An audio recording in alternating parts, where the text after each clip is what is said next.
to take charge of your life. It's day 6.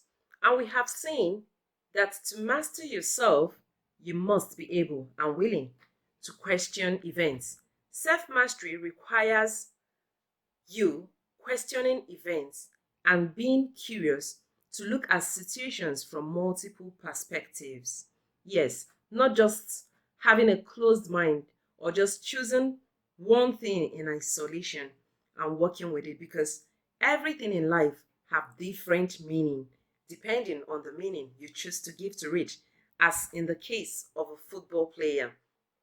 Then, when you have viewed different perspective, you pass your choice through the lens of your values before making your decision. Here are few questions that will guide you in your journey of self-mastery. And in fact, these questions have to be answered in truth in order for you to fully master yourself. One of the questions is, have you found what you love and you are passionate about? Do you really know who you are and why you're doing the particular things you're doing in life? Are you doing that which you truly desire, or is it time for you to change to what you really want to do? Are you playing the game of your life to the best of your ability?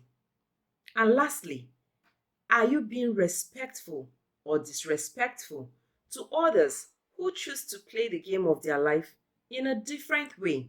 Remember that obstacles is an indication that you might be on the right path. So be prepared to face obstacles, because Frank A. Clark says that if you find a path with no obstacle in it, then probably that path leads to nowhere.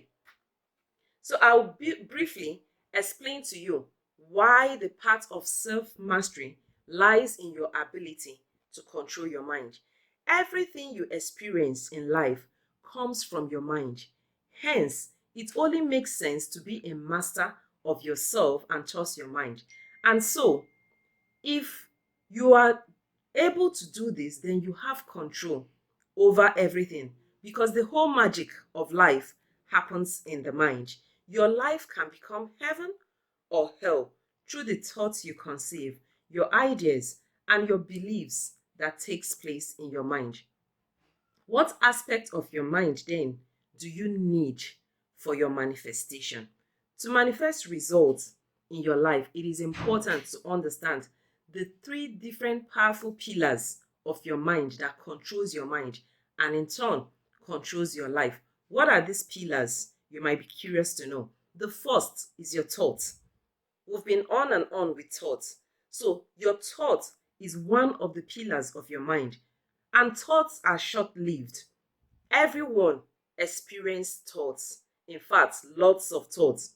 With your thoughts, you have the power to recreate and create anything. You can recreate a sad situation into a happy one, and vice versa. Little wonder, thoughts are a huge part of self-mastery. There are empowering thoughts as well as disempowering thoughts. The habits you create of your thought pattern will dictate how you feel and how you act. Therefore, the need to move from a disempowering thought, which in itself has a fixed mindset, to a more empowering thought, which have a growth mindset. The second powerful pillar of your mind that we'll be looking at today are your beliefs.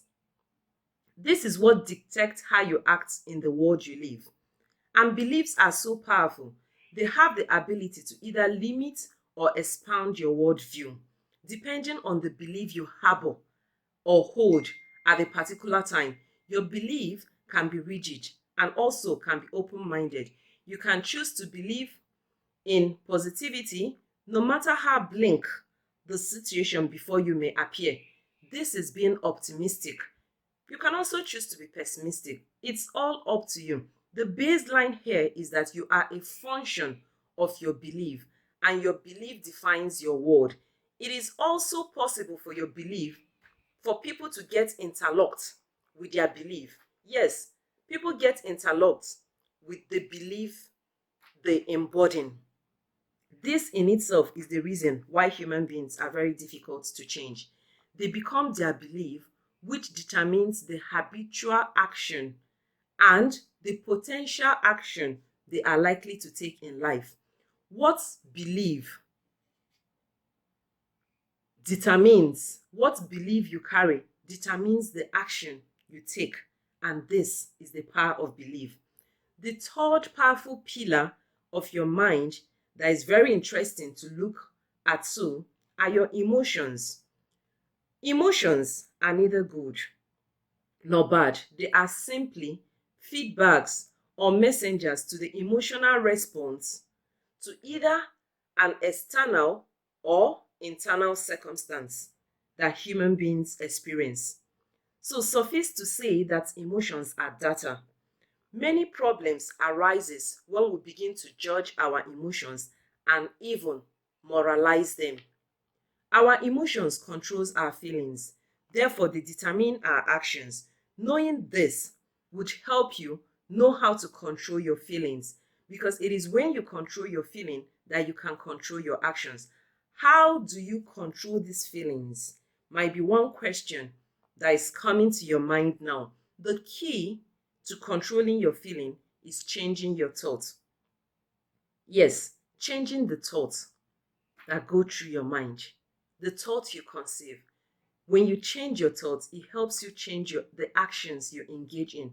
If you change your thinking, then you change your internal convictions, which shifts your external environment, producing the action you desire to see. Likewise, when you change your actions, then you change your external environment, which then shifts your internal convictions. They go vice versa. So imagine being stuck in a traffic, a very practical example, and then a reckless driver runs into your vehicle. You have options. You can either choose to react harshly or calmly. Whichever decision you go with is a function of your thought at that time. If your thought says to you that this was done intentionally and I need to teach this driver a lesson, then you are most likely to react harshly. But if your thought says to you, this might likely be a mistake, everybody is tired and worn out as a result of this traffic, you are more likely to operate from a place of empathy, hence reacting calmly. Your thought energizes you and shifts your emotional frequency, and this is what makes the whole difference. With this, we come to the end of today's series, and I see you again tomorrow. Bye.